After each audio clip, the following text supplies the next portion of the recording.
W dzisiejszej opowieści o Samarkandzie pokażę Wam górę Amir, mauzoleum Tamerlana, budowlę, która była inspiracją do powstania słynnego Taj Mahal w Indiach.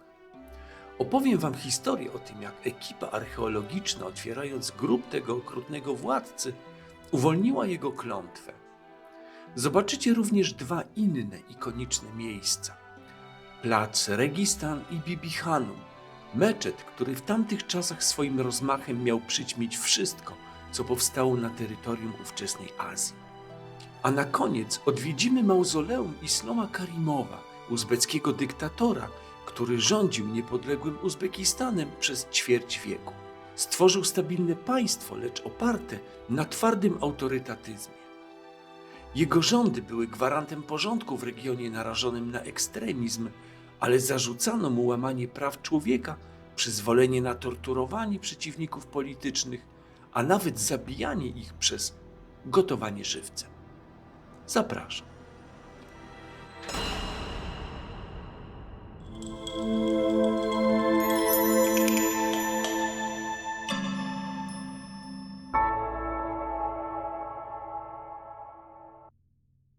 Do mauzoleum Tamerlana idziemy na piechotę. Jak na półpustynny kraj, zaskakuje dużo zieleni i dbałość o porządek. Przed nami wyłania się jakiś pomnik. Jesteśmy w Samarkandzie, więc jest to albo Amir Temur, czyli Tamerlan, albo jego wnuk Ulugh Bek. Ze wskazaniem bardziej na Tamerlana, co się zresztą potwierdza. Dochodzimy do góry Amir, czyli grobowca władcy. To tutaj, pod potężną żebrowaną kopułą, spoczywa Amir Temur, człowiek, który w średniowieczu stworzył jedno z największych imperiów Eurazji. Budowę rozpoczęto około roku 1403. Pierwotnie jako mauzoleum jego ukochanego wnuka, Muhammada Sultana. Po śmierci Temura w roku 1405 ciało władcy przewieziono z Kazachstanu właśnie tutaj. Wszak miał być pochowany gdzieś indziej, ale ostatecznie Samarkanda wygrywa. Stolica ma mieć swój relikwiarz. W środku zobaczycie jedną z najpiękniejszych dekoracji stiukowych i marmurowych w całej Azji Środkowej. Najbardziej symboliczny jest jednak czarny, nefrytowy cenotaf Temura, cenna skała, którą sprowadzono z Chin. W roku 1941 sowieccy archeolodzy otworzyli grobowiec. Istnieje legenda, że na kamieniu nagrobnym znaleziono inskrypcję: kto otworzy mój grób, uwolni ducha wojny. 2 dni po ekshumacji Hitler zaatakował Związek Radziecki. When the blow came, it was from 5 different directions, and from the north, one extra, just for luck. That was the big day. Kończąc pobyt w góry Amir, warto wspomnieć, że jego architektura stała się inspiracją między innymi dla słynnego Taj Mahal w Indiach. Po kilkunastu minutach spaceru jesteśmy w miejscu, które niegdyś uznawano za najpiękniejszy plac wschodu – Registan. Plac, którego nazwa znaczy piaszczyste miejsce. Tu krzyżowały się drogi kupców, pielgrzymów i uczonych.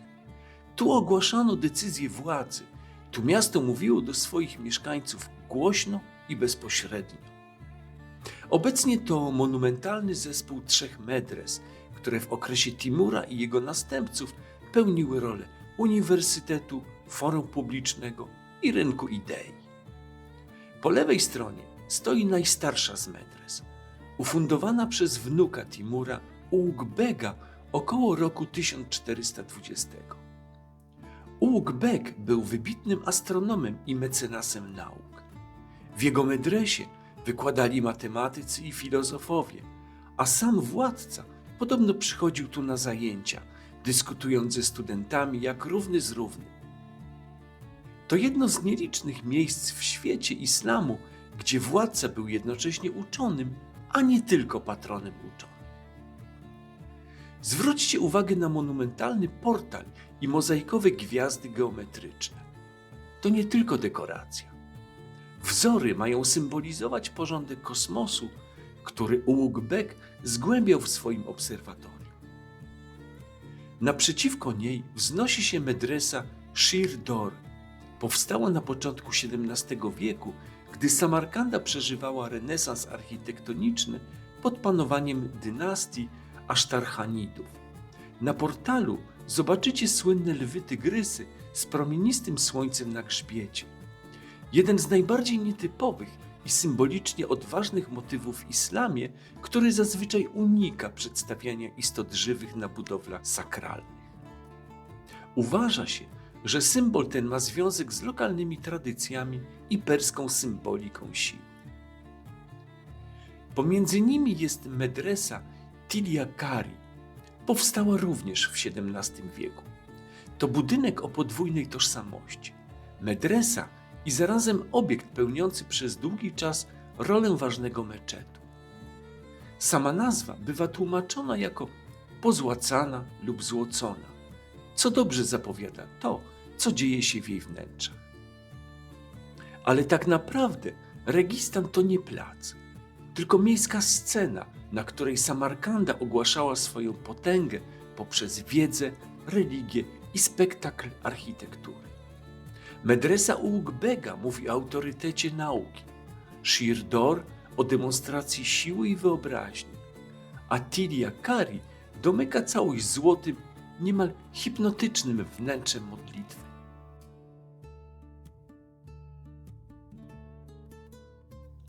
Razem tworzą kompozycję, która nie prosi o uwagę. Ona ją wymusza skalą, symetrią i pięknem.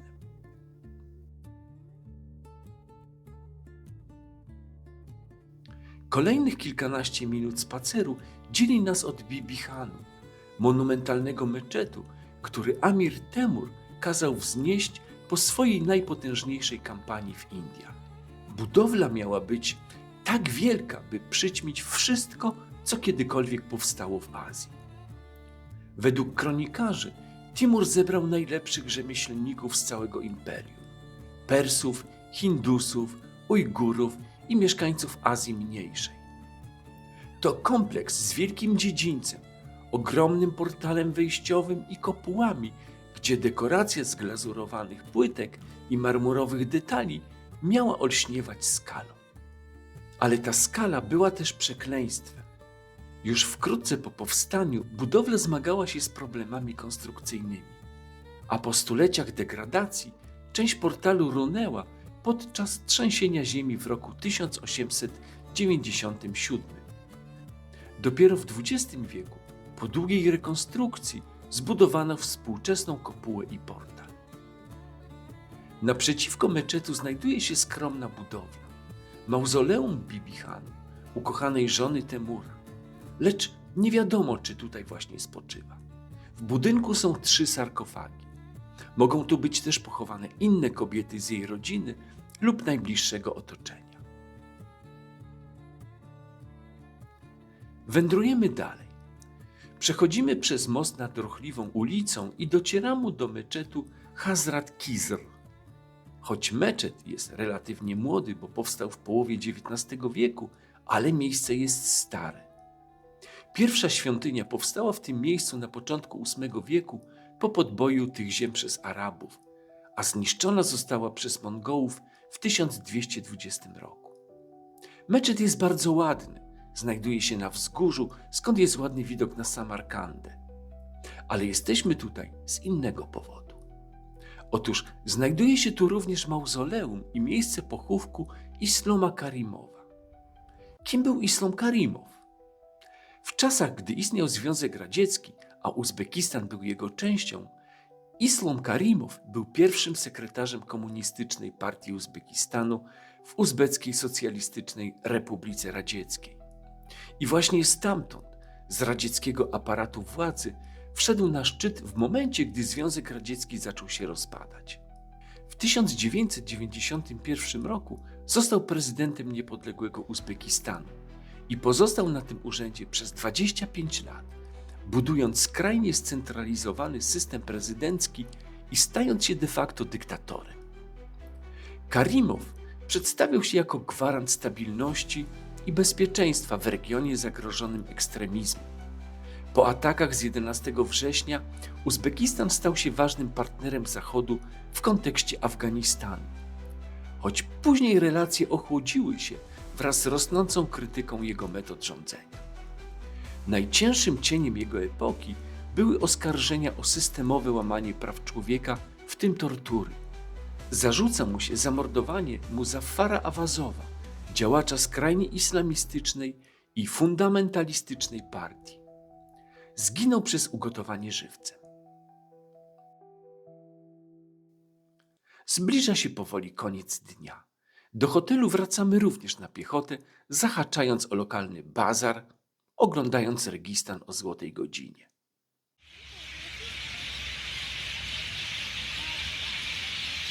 A to, co słyszycie, to tysiące śpiewających ptaków, które nazywają się Majna.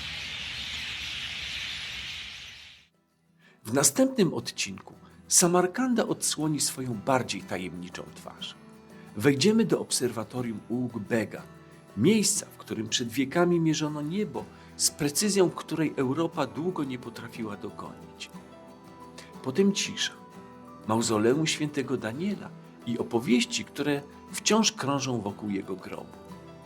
Przejdziemy przez uzbecki cmentarz, gdzie codzienność spotyka się z tradycją i pamięcią, a na końcu dotrzemy do Shahizinda, alei turkusowych mauzoleów, jakby wykutej z legend. Jeśli chcesz zobaczyć Samarkandę poza pocztówką, nie przegap kolejnego odcinka.